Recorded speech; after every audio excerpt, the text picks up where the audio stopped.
The McMichael is a very beloved institution, and people have very strong feelings of allegiance to it that go back decades and decades. And we have changed the institution a lot over the last 7 years, and we still hold those legacies very dear, but we're now showing much more of an emphasis on contemporary art and new artists that are rising up in Canada and taking center stage to sort of challenge and interrogate and enliven really the full story of Canadian art, going back to those heritage artists. Our branding kind of kept, sort of hearkening back to the maple leaf logo of the 1960s and 70s. The perception of what McMichael is had not caught up to the reality. Because we were making all these changes and doing all this really dynamic programming and sending our exhibitions out across the country and making new scholarship, but it was like people would still say, that's the museum that's really the Group of Seven museum. An invitation to explore really talks about exploring 100 acres of woodland. It looks at exploring different worldviews. It looks at exploring icons of Canadian art, up close and with perhaps a new light shed on them. It's really about exploring all these different facets. Everything that we do here is to make people feel comfortable encountering new kinds of ideas.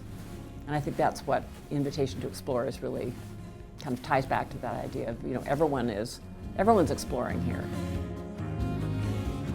The trick was to try to figure out how to bring the history into this contemporary conversation. We spent a lot of time in the archive. That was really fun, and understanding different ways that people had presented McMichael was interesting.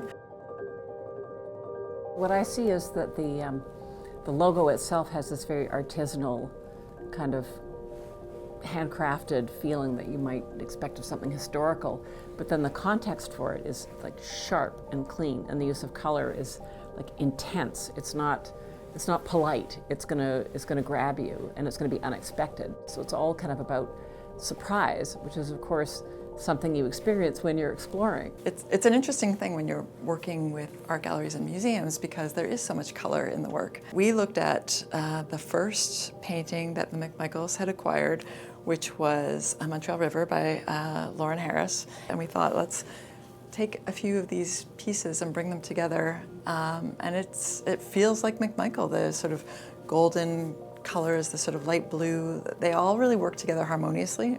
What I love is the idea of using an artist work representing the Ontario landscape as the kind of, key to the color palette of the place. I feel here like the experience of the McMichael is so rooted in people, coming to see the art, but also coming to walk on the trails and experience the landscape. One thing that we wanted to do, knowing the mandate of McMichael, which was around the art of Canada, is we wanted to bring in some Canadian type designers. We're able to bring a serif from Tiro Typeworks and this beautiful sands from Feed, and bring these together to create a Canadian-made identity.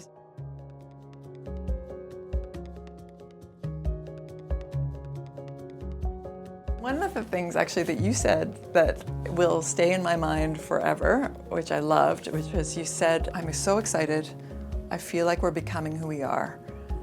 And I was like, yes, that is the win. The whole process is like, in rebranding, you have to distill to the essence.